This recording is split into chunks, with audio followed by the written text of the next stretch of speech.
Kusuzampo and good afternoon. On behalf of the United Nations in Bhutan and the Yonten Foundation, both organizers of Bhutan Dialogues, I'd like to welcome you to the 29th session of Bhutan Dialogues, which is being live streamed right here from the UN House in Gaojangsa Temple. We started this project, Bhutan Dialogues, about 2 years, 9 months ago, and we've had this opportunity to bring to you thought leaders, change makers, role models from all walks of life, and deliver to you important constructive discussions on important themes.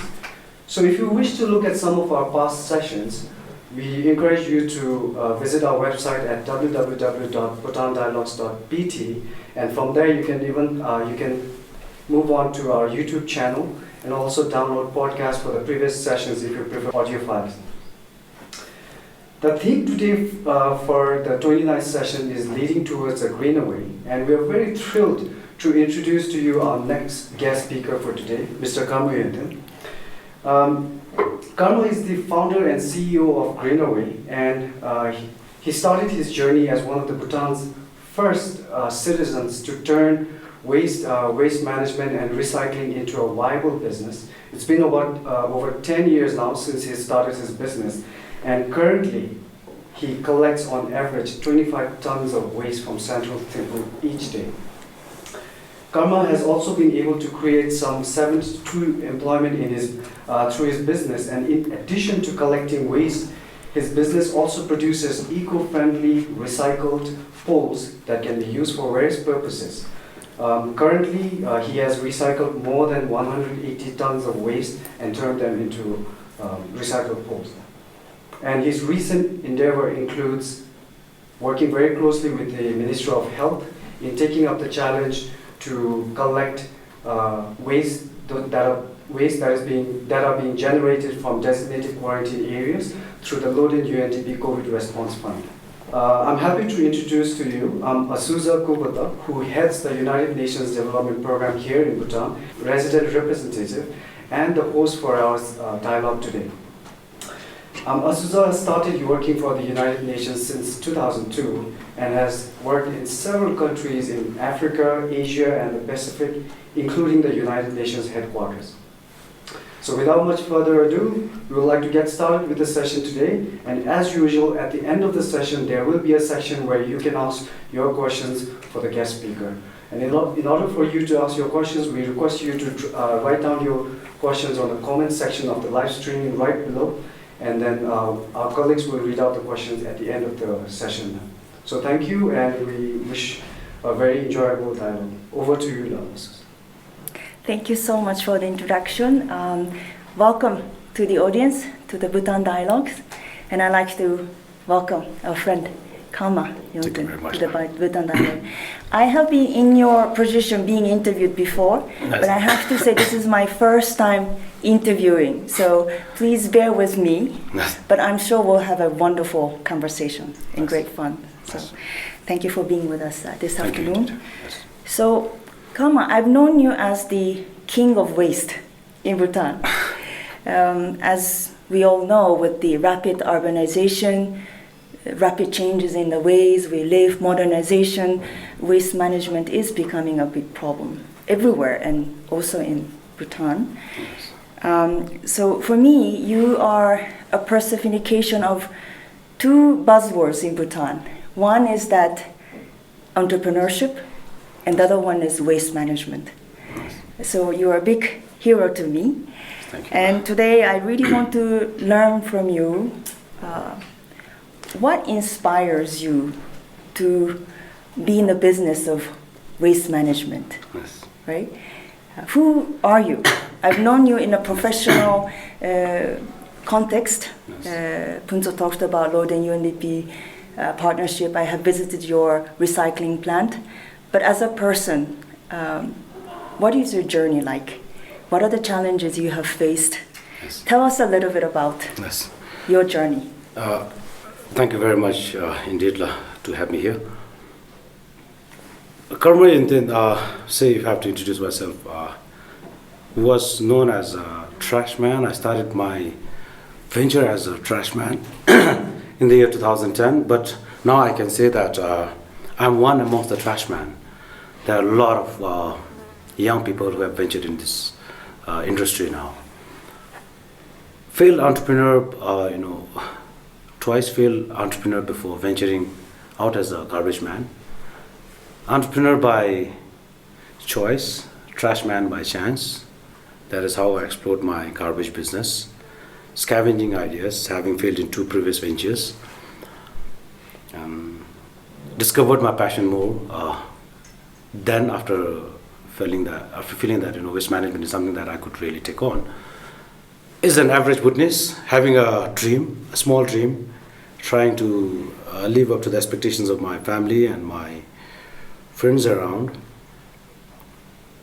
Average witness, when I say average witness, belong to that bottom of the pyramid, so I have a dream to do something very different and to contribute to my country in the capacity I can, and for me to set up a waste management industry, I think that was the right time when waste was getting mismanagement, and there were a lot of problems of waste getting mismanaged, thereby timely thing for me to venture out as a waste manager, and as a waste management company.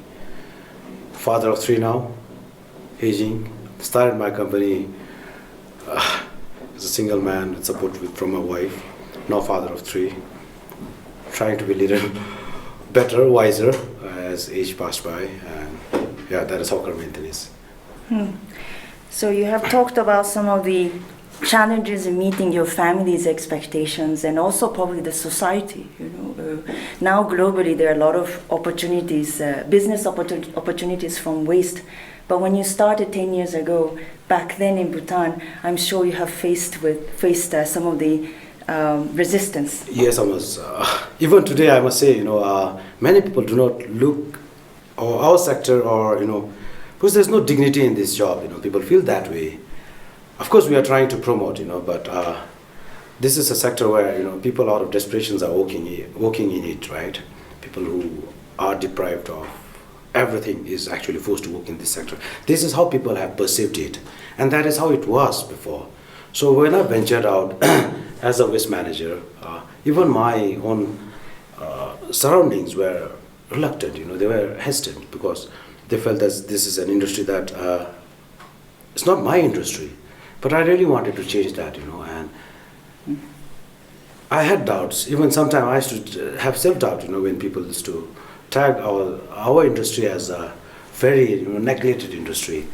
But I'm happy that we're able to change the perception, and I'm more happy to share with the viewers here that today we have 19 registered waste management companies in Bhutan, and they're all. Some of them are, master's degree graduate. Some of them are doing extremely well. Some were in postgraduates in teachings, from RAMSI. So they have ventured out, and I think this industry is now getting, little dignity that it deserved, So. Definitely, I think you used a very powerful word, dignity. I think waste management, or people who are in that business, they are integral part of creating a harmonious society. And I still remember one article I read many years ago. The airport in Charles de Gaulle in Paris, the cleaners went on strike, and we couldn't continue operating the airport even for 2 hours. But when the managers went on strike, the business went as usual. This really shows how integral it is to have waste handlers and waste managers who are really making our lives livable, isn't it? Yes, La. And in Bhutan's case, at least, the cleaners are never going to go on strike, which is a good thing. But we will amicably, work with the government and try to draw enough attentions which our sector or people in my sector or this sector deserves, because we feel, as you rightly mentioned, it's a very important lot of people, working 14 to 16 hours straight, taking the ownership of the city, taking the ownership of the environment. Well, everybody takes the ownership of the environment, right? But taking the ownership of the job responsibility that many have forgotten, or many do not want to take, that they deserve huge respect, I feel. Indeed. And I was reading the National Waste Inventory Survey from last year, and I learned that there are 250 plus individuals Yes, in the waste business at the moment. I know you work very, very closely with your fellow waste handlers Yes, across the country. What are the benefits of your having very tightly knit sort of support network? You are at the end of the day in business, but instead of competing, Yes, what really inspires me is that you support each other to really build the industry around the waste. Yeah, must say, there was a time when I felt that this industry belongs to me, because then maybe I was being very naive or arrogant in those days, as an entrepreneur. I felt like this industry belongs to me and I should be able to control this industry. That is what I felt. But now, having been in industry for almost 10 years, a decade, I realized this is an industry that I cannot solve all by myself. This is an industry where everybody has to work together. Everybody has to take ownership, And currently we are trying to build this network of waste handlers. We are referring it ourselves as a Waste Handlers Association of Bhutan. Of course, not officially endorsed, but recently having audience from foreign minister, we feel like we got acknowledged. That is how we felt. This Handlers Association, the reason for us to form this association is we really wanted to understand, how things are, and we really wanted to share the ground realities to the people across the table, because especially when it comes to policymakers, it's easy for the desktop research work, right? But we wanted to offer them what is the ground realities, and for that reason we formed it, and we had our first conference held by ourselves, organized ourselves in 30th March 2019 last year in Wongdi, Baju, and this year we had recently. We were supposed to have a big program actually on 8th of March, but since the COVID was announced on 6th March, we had to postpone that, and we recently had our gathering. And the reason for us to have a better network is we feel that we are all subjected to the market forces, and market forces sometimes is not fair. So we wanted to create a platform whereby we are not deprived of the fair market informations or shares. That is how we. So you talked about the importance of having a team, having partnerships to achieve your dream. I want to ask you about your team in Greenaway. You have a group of 70 plus, yes, as mentioned earlier, waste handlers working with you. I would imagine it's not easy to run a company with such large number of mainly young people, and I understand majority of them are women. Yes. So what are the challenges you face? And I also hear that you have had some challenges in retaining the team members and also keeping up the motivation, morale in the team and so forth at the initial stage. Would you like to share some? For now, lessons? having 72, of course, this number fluctuates because we are not able to, our retention rates are not so well, I must say, because as I said, this is not an attractive industry, nor are we able to incentivize them or, boils down to incentives, right? So we are not able to give them the perks sometimes they deserve, because this industry itself is very, in terms of returns, it's not so attractive, it takes time. And for us being the pioneer in this industry too, we know that and I personally aspire, my Greenaway, we aspire to be, a company of 21st century, we want to have that inclusive growth, but it's not happening.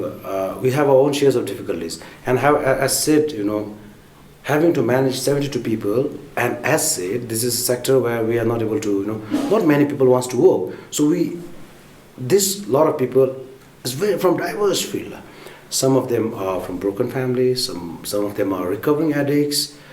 Only our truckers and the people who are going for collections, I must say they are okay. They're good, right?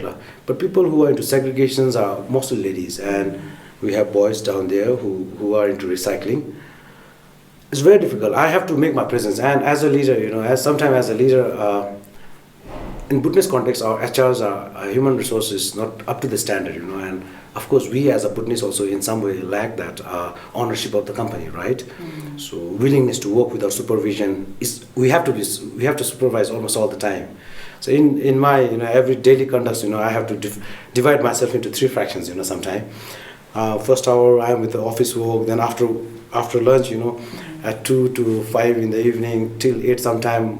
With the COVID duty, as I'm talking here, my guys are actually on duty just now collecting waste. So I become part of collection team. Then at night we have this recycling team. It's very difficult to manage, but we have been building this. Almost every time I try to invest my time with them, try to understand them, and that is how I think I'm able to, for now I'm able to retain them. We share a very close bond with them. And when mentioned about retention in those days, our company is still struggling. I must say we're still struggling company. We are not that top-notch company that is having good dividends for now, because we have always believed in reinvesting, because this sector itself is a capital-intensive industry, right? So it needs a lot of investments to be done. So those days, now we had some personal. Like me as a CEO, I wasn't able to retain people because we did fail to pay on time, but we have never made a mistake of not paying them. We have paid everybody actually. They're in Bhutan today. Nobody can actually say we haven't paid. We have paid them. Of course, we took time. Sometimes it happens, right? Even economy suffers sometimes. We, as a struggling company, we will suffer. So that sort of problems that we have been through, but we have managed thus far. So it really does take a lot of hard work and strong leadership. Yeah, hard work. We give ourselves 14 to 16 hours. I think it's a very good stretch of hours that we're giving. My team who are involved in collection, they also give their long hours of effort, During monsoon time, it is terrible time. We have to work for very, very long hour in the landfill, The infrastructures are not so well, so we have been working hard, and if somebody really wants to know what is hard work or working hard, you should come and visit Greenaway. You will understand the reality, the difference, what is real hard work. And I must say, not only Greenaway, people who are working, who are actually sweeping the streets or who are working, clearing the drains, these people are working real hard. And you talked about the 21st century company. I think your company is not just a profit-making company. It's really a social enterprise, if I may call it. You are there. You're driven by purpose. Yes, and when we talk about the corporate social responsibility, the definition has, evolved drastically in the past decade or so. Just focusing on giving charity or donations to certain causes, but you're really engaging the vulnerable segments of the population to be part of your production chain and so forth. So I think it's really a new model that everybody should be looking up to. This took me time to explain people what is social enterprise. Yeah. When we first launched ourselves after inception, we went to offices, we went to see a lot of donor agencies where we were tagged as a profit-making company, And I used to emphasize them, I used to repeatedly tell them, not only profit, let's talk about social dividends. Mm-hmm. The better we are, the better city is going to look like. This is what I've been always trying to convince, and it took us time. Now people started understanding, which I'm very happy, Of course, we lost our chance, but these are takeaways that we as our pioneers had to bear, and we are happy that now we are accepted as a social enterprise. And this social enterprise needs to be encouraged. We need a lot of social enterprise, this is what I believe, and we're happy that we were part of it. So now let's look at the other side of social dividends, public dividends. You're doing your utmost efforts to contribute to the betterment of the society. But at the same time, I keep hearing from Bhutanese friends that the problems of littering, waste management are becoming more and more challenging. I think Bhutan is at the stage where we can still reverse the trend. We are not yet. We're not there yet to the extent that we have hit the point of no return. We can still do a lot to avert the future that the many big cities around the region faced with. So, what can be done about promoting good practices of 3 R's? Right? 3 R's are basically reduce waste, reuse the materials you have, and recycle. That's the business you are in. Yes. What can be done? I speak more as a member of the Bhutanese community. What can we do to contribute to the common goal of waste management? I may sound too optimistic here. We are not late, and whatever we are, whatever we have been claiming for as a green Bhutan, is not by our efforts. It has been through tremendous conservation efforts that has been already in place, strategic policies in place that we have practiced for ages, with the far-sighted visions of our monarchs. We have achieved that as a green Bhutan. When it comes to litter, it's time for us to work on now, because we may tarnish that image of green Bhutan, Yes. considering the litters around just now. But as I said, it's not late. We can improve. It is a subject that requires the involvement of the society as a whole. Ownership has to be taken by everybody. The tragedy of commons, at least in environmental work. People have been working in isolations. That is how this government started focusing on waste management recently, right? And we are very, very happy that now the present government is going for flagship for waste management. Yes. It is going to be an exciting time. This is what we believe, because without having that flagship also, we have managed to educate quite a lot. But now having flagship in place, since we had this lot of institutional barriers, people working in isolations, people weren't able to come together. And in terms of waste management, to address the waste management issues, we need to have mosaic-like approach, It's like not doing in little bits and pieces everywhere, we need to come together, right? And as I said, waste management has not only about solid waste management, or municipal solid waste management. It reaches to the, from construction waste to infectious waste to so many things, right? This needs the involvement, and as I said, with this flagship, we hope that we'll be able to collectively work on it. Yonten cannot do it, Greenaway cannot do it, Tibeton, they cannot do it, or if we work in isolation, right? But if we work together, the NGOs, the CSOs for awareness, educations, the private sector, public sectors, the financial institution, if we come together, then this is something we can really address. And we need to create this extensively intense education programs for the reductions. Just now is a pity side. If you go to the landfill, it's very pity side. It's better than what it used to be before, because things have improved. But still, I must say, it's pity side. We have been dependent to a lot of everything we have been importing, right? So we need to educate our people for reductions, so that this import substitutions or that is coming in a package has to be reduced. Education plays an important role. That is for reduction, I must say. And reusing, people have started reusing now, the brewery bottles, and some products are getting reused. And recycling, we have been exploring ways to recycle now. So I understood that 172 metric tons of waste is generated a day Yes, in Bhutan, and half of that is organic waste, which has huge potential for composting. Right? I know some of your fellow waste handlers are in that business. Then following that is plastics and other recyclable materials. So I do see a huge potential for us to overall reduce the amount of waste going to the landfill. Yeah, the recent survey, when they said it is 172, 179 tons, when we say numbers, it looks so simple, right? Yes. But let me explain something here. If you go by the truckload, it is 57 to 60 truckloads of garbage by a small country like ours. That's a huge volume. Where are we going to dump it? Yes. So, going by the number of trucks, that's huge. 57 to 60 truckloads. 172 to 79 truckloads of garbage we are generating daily. Well, that is just municipal solid waste. But thanks for making it real. I totally agree with you. For me, until I visited your recycling plant and Memlaka, this really didn't come home to me. So seeing it was so educational, and I really promised to myself that I have to do something about this with partners. Can you explain a little bit about how your recycling plant works for the benefits of the audience who hasn't had a chance to visit you? Thank you for giving me this opportunity to talk about my sorting plant or a garbage recovery plant. This material recovery facility, that is how it is termed actually. This facility is not designed by an expert.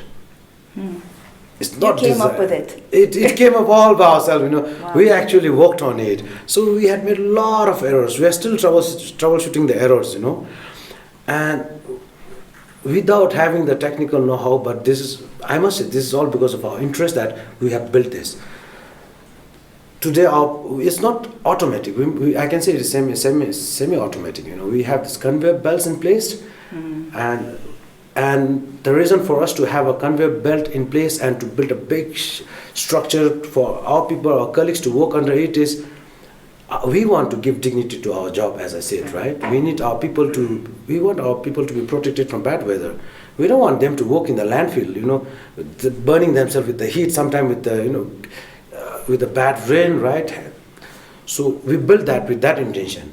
And the second reason for us to send our garbage in a conveyor system is things become easier for them. It becomes very light job for them to recover. To sort them out, right? To sort it. But aren't they sorted at home first, or you have to still sort them, right? We have to sort it. Our plant, when we go by this technical, references, is called single stream waste management. So single stream recycling plant. There's one stream. Everything comes in that stream. It's just that there's degradable waste and dry waste, green and recyclables, right? Recyclable comes there, but it comes everything together, recyclable. We haven't go to that detail of hazardous or glass waste separately. That's the reason we are very happy with the current flagship program, or the government's plan of introducing the hazardous waste now.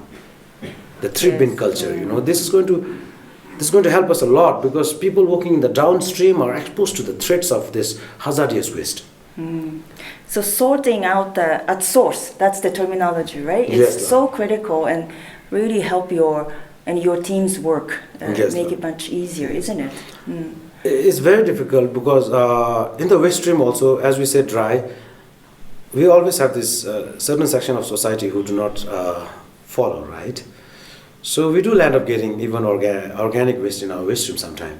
So I tell people, it's not because of our, the campus is dirty that there are a lot of houseflies. It is because of you people, some people in the society, who is actually, mixing all that waste together and dumping it in the recyclable, and that recyclable coming in our waste stream, bringing a lot of, organic waste even in the waste stream. Yeah, but according to the survey, national survey, 8 in 10 households do segregation at source, right? Yes, ma'am. So what happens after that? And some of my Bhutanese friends are hinting that maybe tighter regulation or some sticks wouldn't be needed to enforce these practices in law. I mean, what's your view about that? Yeah, I will come back to mentioning about Clean Singapore campaign here. Clean Singapore campaign started in, if I'm not mistaken, 1969 or 68, and that was a collective effort of everybody. The government came on board declaring all out, saying that we're going to go for Clean Singapore campaign. Anybody littering will be imposed heavy penalty. But before doing that, almost for a month, government went for intense awareness. Household, every level of society was educated. And then they placed everything in place so that people have that convenience to discard their waste. Similarly, if we have to introduce such stick approaches, before introducing stick approaches, we will have to provide conveniences like drop-off center. Our collection schedules has to be perfect, that people, every household does get this door-to-door collection, and even if they happen to miss out, then there's some drop-off centers to discard their waste. Even after providing all these facilities, if our people, then of course for that 20% of the society, we need to introduce this stick approach. And I'm sure to do good things, we can do stick approach. We have to introduce stick approach. There's no wrong in doing right thing with right for right thing to go with the stick approach. I mean, it's all about change the behavior of a human being. It's really building a culture of approaching things very differently, and it does takes time. Greenaway will not want to take the credit of making the source segregation possible.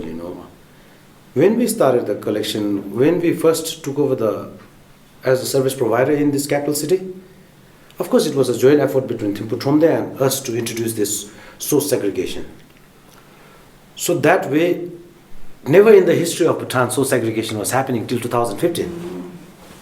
We introduced that in 2015. And now I believe it is possible. Our people are willing to. But it is a capital intensive industry. Yeah. For that reason, I think even the government has to provide all necessary supports. Because for me as an entrepreneur, I can't do it because this is an industry that is requires volume, big investment, right? And I'm not able to do it. So thereby, I think government also needs to play certain rules, and it is possible. I see hope, when I see people here, at least things are happening in Bhutan. And as you rightly mentioned, we are not late. We can really champion this, and we can make this a litter-free society. Our king and the good citizen of this country envision to have a litter-free society, right? Yes. So we can achieve that. Yeah, I remember His Majesty's very powerful words that having an organized and clean society is part of nation building. True. So you have really repeatedly mentioned that we all have to come together. It's not something Greenaway or Lord and UNDP partnership can do. It has to be whole of society. Yeah, approach, isn't it? Yes, Bhutanese have. There are a lot of cases where we have, we can prove that Bhutanese can come together. On record, I must say again here, Bhutanese have come together, by planting 49,672 tree saplings, in 1 hour. We broke the record, right? We have come together. It was for Bhutanese, right? And even just now in the COVID situation, our people are being very cooperative. We could see that positive sign. We come together for a good cause. Even for waste management, I'm sure they will understand if we tell them how their mismanaged garbage is going to go in the downstream of waste, in the waste stream, right? So people will be able to understand. So what do you think about the plastic ban attempts, right? I understand Bhutan has attempted a few times. I've been always refraining to talk about this. It's not a solution because we do not have alternative. Maybe I understood it wrong because when we are saying plastic ban, we could have actually educated our people what sort of plastics actually, right? What sort of plastic we want to ban. Later, when I get to hear that it was single-use carry bags and the straws and all, but people misunderstood it as a general plastic. And when we talk about general plastic, everything is coming in the form of plastics, right? So, and moreover, even if you want to ban that plastic carry bag, we cannot do because we do not have alternative. Having banned that plastic, nobody has the clue what is coming in the waste stream just now. I can at least say that after the plastic ban was introduced, we started getting some different weird carry bags, that cotton or plastic fiber, that white plastic bag with a lot of polyesters. Can they be recycled? I'm worried. I don't think it is because it's mixed up. It's blend of so many materials. It's something like Tetra Packs. It's blend of all materials. And we do not know in which category that plastic belongs to. So at least in carry bag, we could refer it as a single-use carry bag or a low-density polyethylene, right? One term, we understand. Scientifically, chemical property, we understand is as one plastic. But now having banned that, we are getting that one polyester or cotton fiber is there, plastic is there, thin, and it's like all blend fabric. It's mentioned go green, but I doubt seriously, and we have no alternative for that. And for now, we have been getting that in good big volume. So the plastic normally, what happens to plastic after they are sorted out in your recycling plant? Do they get converted to some other reusable materials? I have heard about the electric pole. Yeah, finally, after right? 10 years of our attempts venturing as a waste management company, we were able to come up with an electric fencing pole. The reason for us to come up with the pole or rod, I must say, because that plastic, the one that we are making the pole just now, we are using all sort of plastics to make that, and we are recycling. Today, Greenaway has a capacity to recycle 2 tons of plastics every day. A day? Wow. There's a big volume, and which would translate into how many poles a day? It depends again. Pole comes in different sizes. So we have the 600 poles we can go in a day. Wow. Some poles weigh for 7 kilograms. Some we have 13. Depending on the weight, but we have the capacity to recycle 2 tons of plastic waste. And plastic, I will not say waste management is a problem. I think waste is not a problem, honestly. It's an asset for you, right? In a way, it's your business for you. I'll say waste is not a problem. The problem is how we manage. Correct, yeah. How we manage is the problem. Waste is never a problem. And this is something that will never go away. It is with us. So long human beings are there, there's going to be waste as always, you know. We cannot talk about zero waste society or, you know, zero waste vision, because with us there is waste, right? It all boils down to how we manage it. And so waste management in that way, I think, plays a very important role. So you talked about having to live with waste. Then now the buzzword today is having to live with COVID-19. And I hear you are in the business of handling waste from the quarantine centers. And I also understood your business is a little bit affected by the COVID crisis in terms of the disruption of supply of materials and so forth, right? Can you talk a little bit about how the COVID is affecting your business? Our sector is also equally hit, you know. But we are accepting it. In fact, we are confronting this challenge as an opportunity also for us. That's the reason waste handlers can come together. Just now, there have been recent articles about, you know, scrappers not lifting up the recyclable cardboards or recyclable items because there's a silt in the border town, right? It can create geopolitical issues also, honestly. So waste can go to that level. Today the waste is exploring, western part of the world is exploring other countries to dump their waste. I'm sorry, that is reality, right? And China has actually decided to stopped, you know, importing waste. India is doing that. Philippines is doing that. Vietnam's are doing that. Every country is banning that. Similarly, last year, 1st of March 2019, Government of India said, we are going to ban the import of scrap trading. There's no transboundary scrap movement. It was illegal. But considering the negligible volume that we put in this export, things were actually, you know, it was illegal though, but it was considered, right? So there are possibilities for these geopolitical issues, right? So similarly, when there is a ban today or silt, people are saying we are all equally suffering, right? But this, I think, is also giving an opportunity for people at the other side of the table to think about it now. Recycling has to be done. We need to have within country recycling plants. So it's all about also a bit like the agricultural efforts, you know, to have sufficient production within the country to ensure self-sufficiency.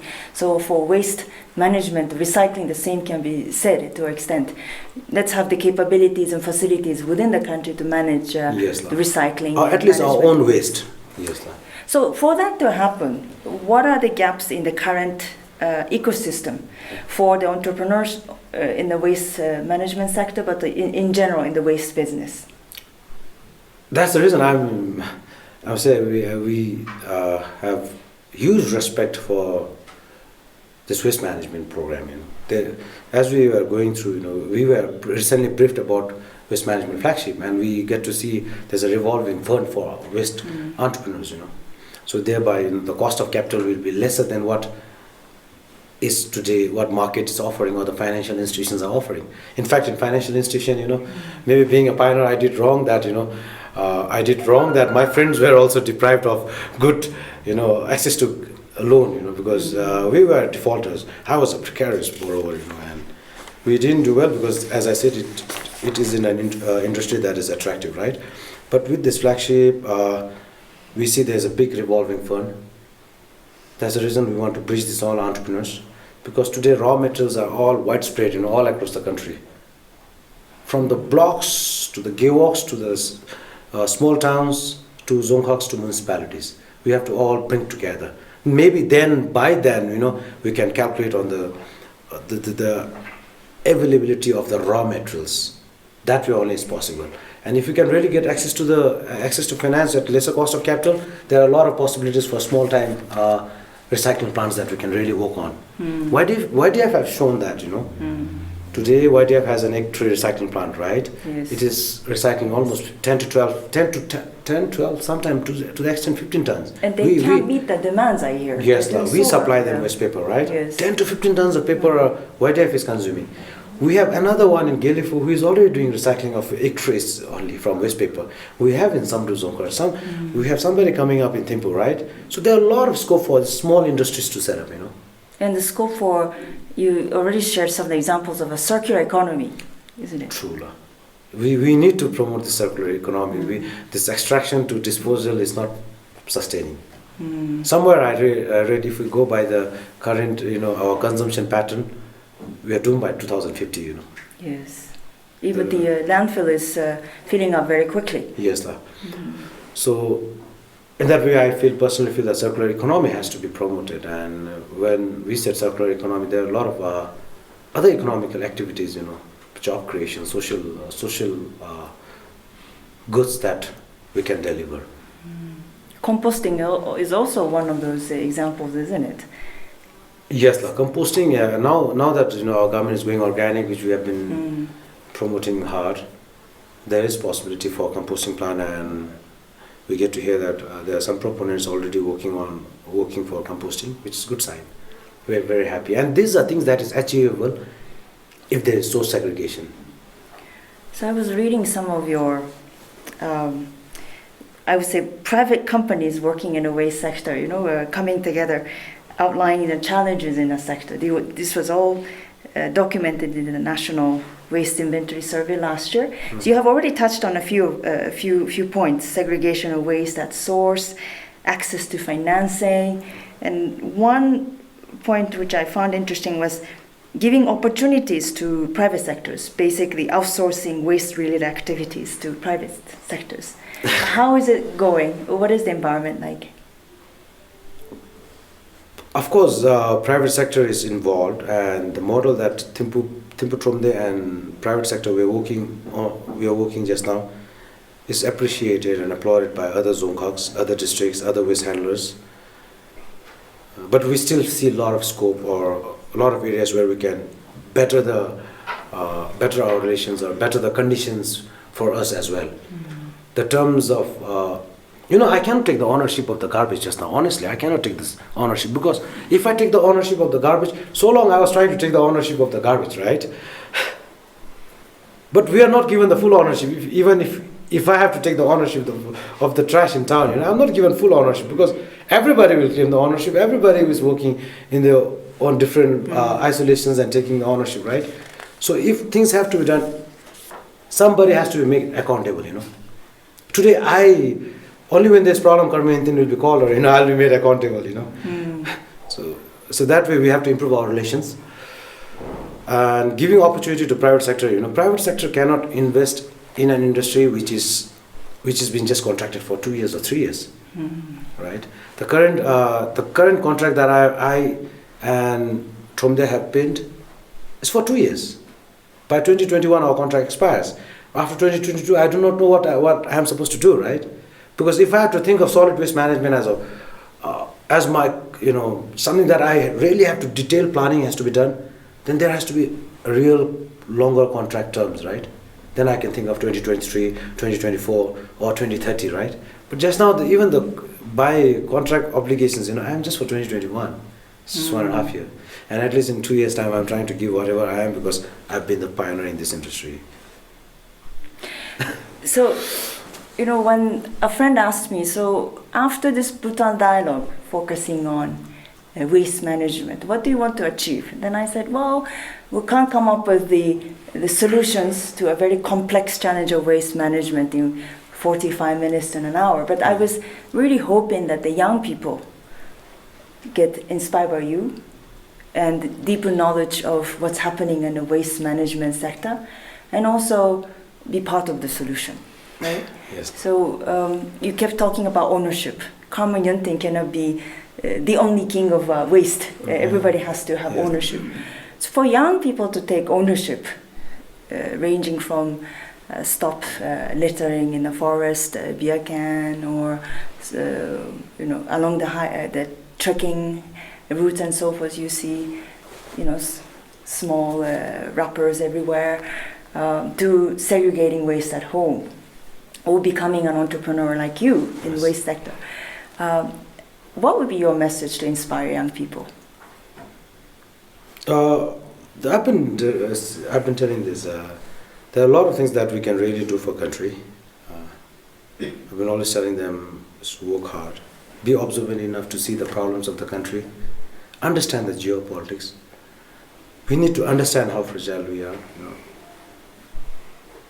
how far we have reached.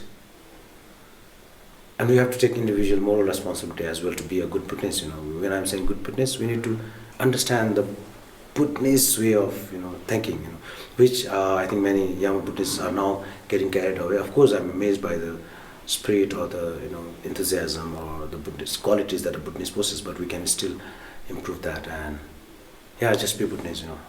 Think of society as a large. Let us be part of the solutions, not part of the problems. Is that what you tell to your children? I see a lot of your son coming along to your awareness raising workshops, and so he's mightily inspired by you and proud of you. I would want him to be as he is, but yes, definitely certain informations or certain things I advise to him, and maybe because I am dealing with the garbage that my kids can thoroughly segregate their garbage well, is the best thing that has happened in my life.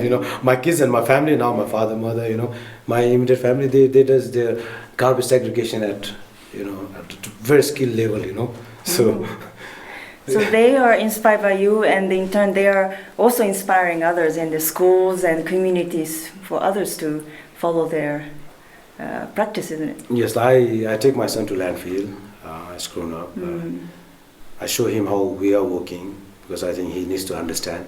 And when I heard my son and his classmates were going to the landfill, everybody was covering their face and nose, and nobody was comfortable there. And class teacher saying that, Pema Namdil was very cool with it, so it was very good news for me. I could understand that. Okay, he knows that. What's the realities? Yeah. So that way, I think our young people needs to visit landfill.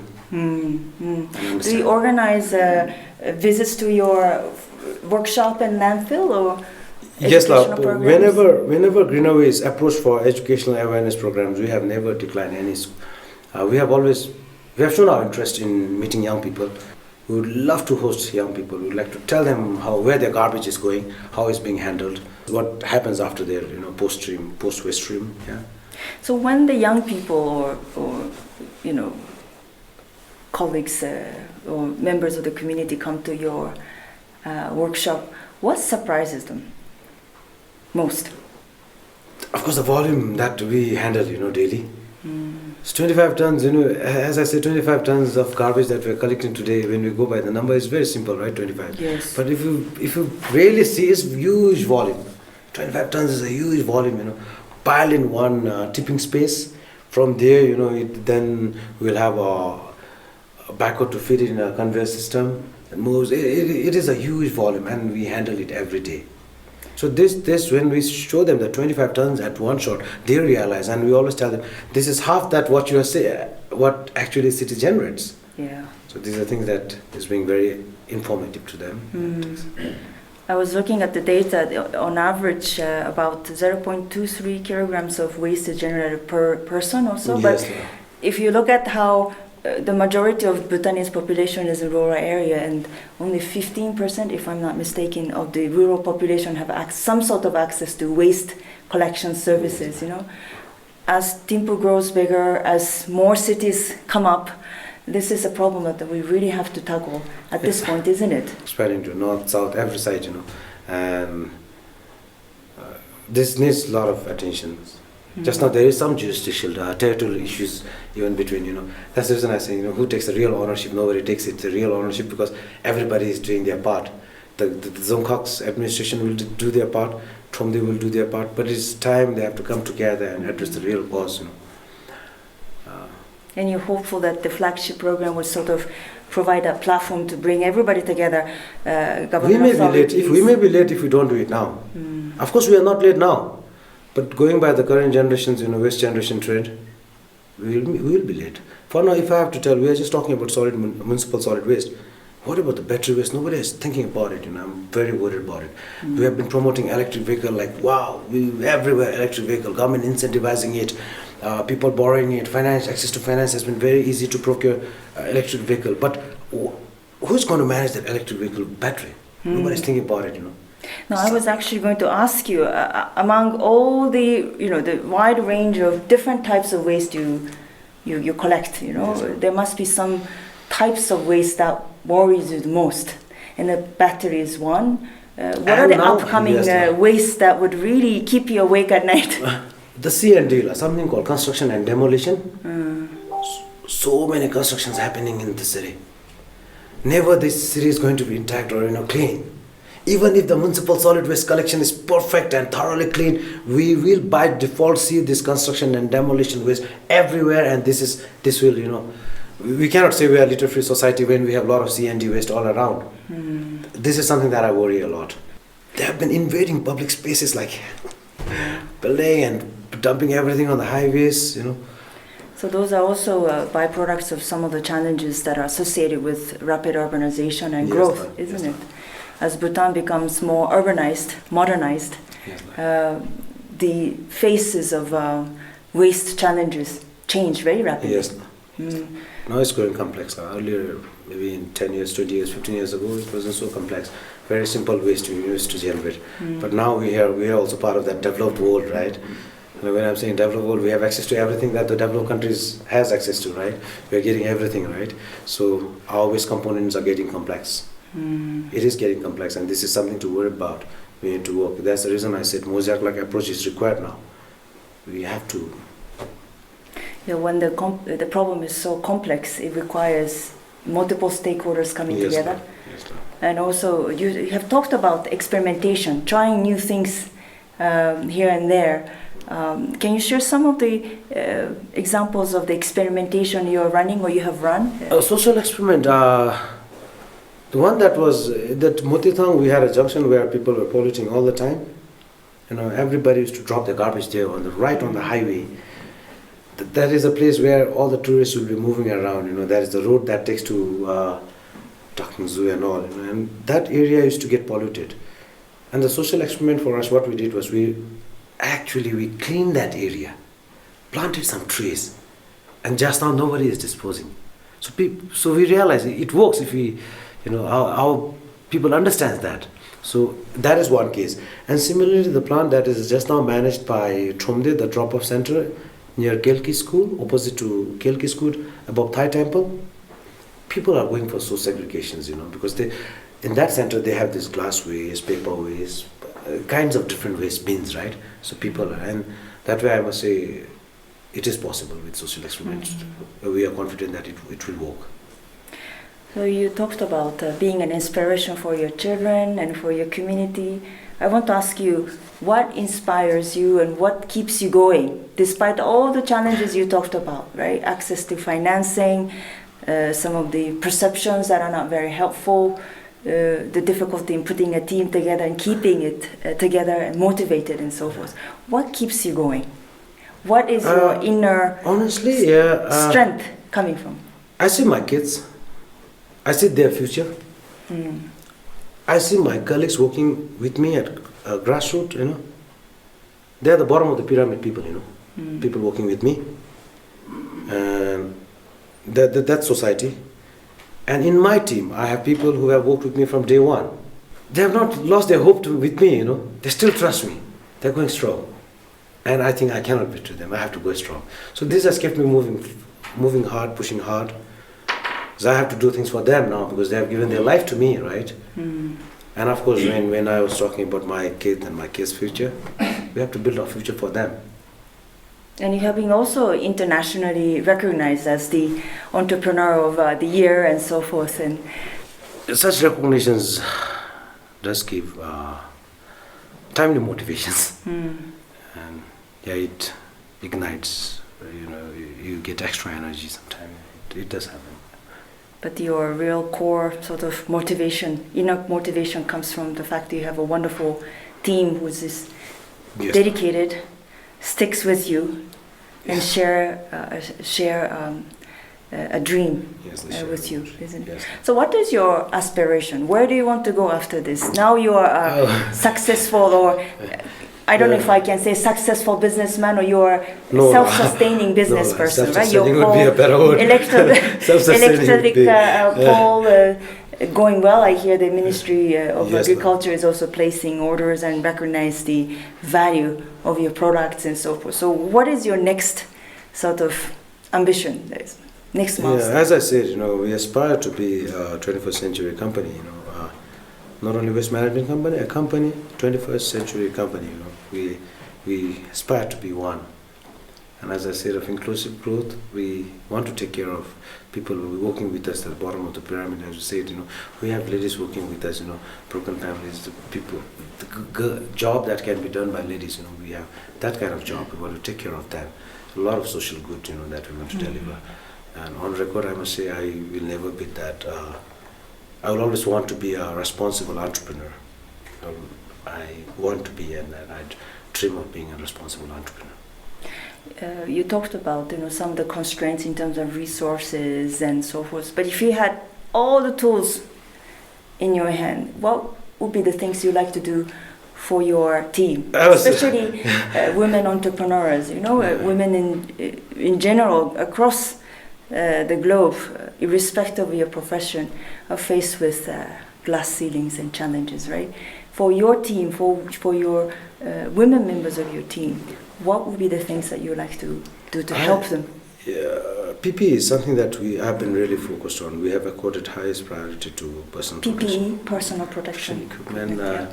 It's quite an expensive thing for Greenaway to procure. Of course, we have been, but we would like to give them the best of the PPEs and give them the better living environment. When I'm saying better living environment, we are not able to pay them attractively well, and they don't live in a good place, right? So we have to build a society where we can give them a low housing complex. That is what I've dreamt for. Just now we do have, but I'm not able to accommodate all, So I wish to do something like this for them, so that they're well taken care and a lot of plans.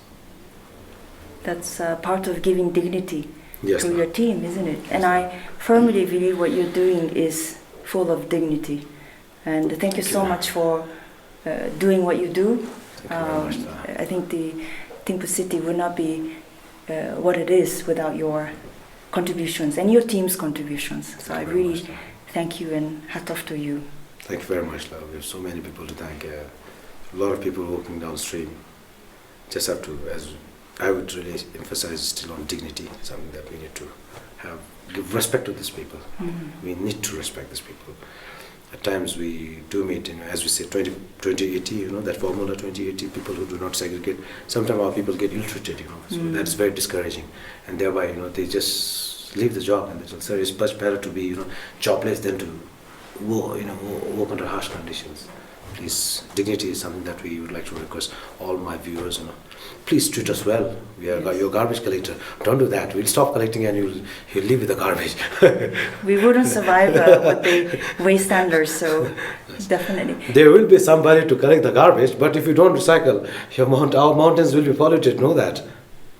Not being arrogant, I just want to tell people, you need to respect. We need to segregate our trash. Please visit landfill for once. Maybe then you'll understand the current situation, where we are heading. But as I said, we are not late. Let's get it done together. Thank you very much, Azusa. Thank you. Is there any question from online? The drop-off center of the Greenaway in Babisa does not accept waste from Lower Babisa area, as the waste collection contract is given to some other contractor. In that sense, isn't there a responsibility to facilitate people to take care of waste by dropping off to your center? This is something I really wanted to answer. Very good, and we know that, we do not accept. The reason is very simple, That's the reason I said ownership of the garbage. Today, I have no issues having a lot of player, providing as a service provider. We have a lot of service provider. Somehow that area where we are based is not our area of, if you go by the contract. And it becomes the mandate of that service provider to make sure that the collection is happening. And when people bring their garbage to us, they say that there's some problem for garbage collection, right? And when they are saying about Lower Babisa, it also reaches to Zonghak areas. And believe me, Zonghak is not providing services. I said that, and this is causing problem to me. But I need to make things clear here. That's the reason I was telling that there's territorial issues just now. We have some blocks under Zonghak, some under Thomde, just a stream will divide that. But isn't there a way out we work together? For that reason, now with this flagship, the lower part of Thimphu, Babisa is getting around five drop-off centers. Have I answered, Ki? Yeah, yeah. So But your answer is they cannot yeah. come to drop off at your They place. can because of- certainly, yeah. they But can. the problem is segregation is where they're failing. We have strictly mentioned them that you will have to segregate your waste into dry and wet. So when people fail to segregate their trash, this is where we were even thinking to write a big notice in our gate saying that this center is meant for only good Bhutanese, you know. So for the benefit of the audience, so what would the good segregation practice look like? Dry and wet for now. Dry It's and wet. Just kitchen and recyclables. That's it. But somehow, you know, people bring all sort of waste and they'll say, it is your job to collect, you know. That is where I said we need respect, you know. Please, I'm not saying you'll have to respect us in that way, you know. Come on, at least respect our profession. Respect our handlers. Respect our people who are assigned to, you know, request or talk to people. You know, they come and some people just say that, you know, it's your job to collect your, you are paid to collect or segregate trash. So people talking, some people illiteracy in that way is very demotivating. But I don't want to highlight on it much because we are at least bothered about those 20% actually. We are happy with the 80% of society, you know. But some people, of course, they manhandle us, manhandle our people, you know, it's very discouraging. That's the reason we are not able to retain a lot of helper in our collection team because they get ill-treated, manhandles, you know. I don't want to say it's the good practice, but in my own city where I come from, you know, every week I spend at least 30 minutes to 45 minutes segregating waste, you know. Otherwise, the city authorities would not pick up garbage bags because garbage bags are transparent and we have to put our family name on the garbage bag. So community members know who's segregating right or not. And if it's not segregated right, simply they stay there for the following few days. And you know, peer pressure from the community. So you learn. I'm not sure it's saying it's a good practice. I must say, you know, some people even to the extent they threaten us in this way that, you know, if you don't accept our garbage, we will just go drive 100 meters away from your site and we'll drop it there. You will have to come and pick it from the road. You know, people threaten us in that way. It's fun, but so we have to have a lot of different approaches.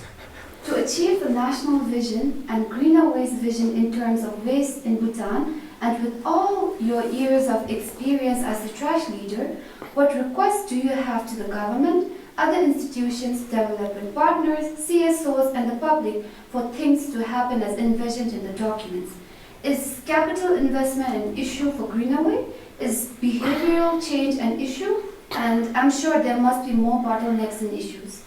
We have been subjected to financial and human resource constraint. That is one thing, okay. Being in this industry, you know, now I said, you know, we need to bring people on board. CSOs has to come on board. Policymakers has to come on board. Financial mechanism has to be drawn, you know. So that is my ultimate suggestion just now for all of us, you know. At least we need to come on board, not working in isolation just now. You know, if I have to say just now, there is kind of, you know, waste generated by agriculture, this kind of waste generated by electronics, you know. These are all taken care by different agencies, you know. And have we come together is one question, you know. Maybe we meet once in 2 years, you know, and then it vanishes. After 2 years, the office has changed, you know. So we have to come together and make a real work plan and get it done. What are the channels or process of establishing a social enterprise? Are there clear frameworks and policies in place to establish a social enterprise in our country? No, social enterprise is viewed, or, you know, people perceived it as any enterprise actually. Just that we claim ourselves as, because there's a lot of the work that we do, we have social deliverables, you know. So actually, it's like any other enterprise, you know. That's how it's taken care. Very well informed audience. I'm very impressed by the questions. You know, but this was a topic of the last year's BEFIT conference. You know, Yes. Business for what, isn't it? Yes. And I think as the 21st century business you talked about must have some sort of a social purpose. Otherwise, the consumers or clients would not come with you, right? That's sort of the mentality of a millennial, the young, Yes. upcoming consumer base. They want to see a purpose in business. And as Bhutan, in Bhutan, you know, G&H is such a strong part of your social foundation. So I know it comes very naturally. And I always, you know, I also have a frequent interaction with young entrepreneurs, and I even tell them, you know, you are social entrepreneurs, but you're not very good at telling your business side of the story. I'm sure you say that to me as well. Yes, Lord. So I know it's naturally ingrained in the spirits and the minds of Bhutanese youth, but sometimes narrating that story doesn't come naturally because we're talking about you being shy, for example. No? So. Do you think we have a conducive environment for more Karma Yontens to enter this field in future? Why? Yes, but to be an ex-Karma Yonten, I don't know, it depends on the proponent himself. It's a very struggling, long journey. One must have that perseverance, strong commitment, passion about. So there is huge scope. Even in terms of recycling industry only, waste management, we have scope for 20 zonkoks, 20 Karma Yonten. There are already 19, right? We have a lot of blocks. So we do have huge scope. Yes, sir. So thank you so much for sharing your passion. Thank you so much. I'm sure the audience felt that energy across the internet bandwidth. And I really look forward to interacting more and seeing a greater role of young entrepreneurs in the implementation of the Waste Flagship program, but also creating a better future for Bhutan. So thank you so much. So the first book is this. Would you like to say a few words about that? Well, I'll read this and we'll share with you personally. Windows to Success. Yeah, I was going through. You have read the book, or No, you like to read? Yes, I would like to read the book. This book, Windows to Success, and yeah. Where did you hear about the book? Just a small research and good reviews. So for an entrepreneur like me, we thought.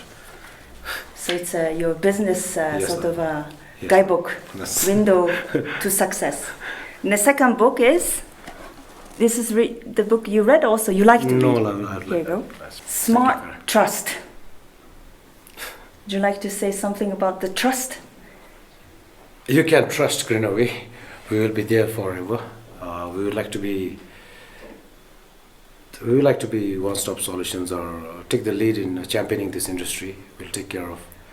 You can trust our services. And also just looking at the subtitle, right? The defining skill that transforms managers into leaders. You have talked a lot about initial trust deficiency with your team, Yes, and how you have really come about rebuilding your team, right? Yes, ma'am. So trust is an important element of Yes, ma'am. Very, being a very good important. leader. Yes, ma'am. This is a book I really enjoyed reading, A Monk's Guide to a Clean House and Mind. And in this book, it says, may I read?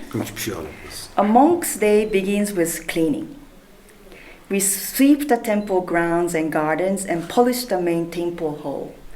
We don't do this because it's dirty or messy. We do it to eliminate the gloom in our hearts. We sweep dust to remove our worldly desires. We scrub dirt to free ourselves from attachments.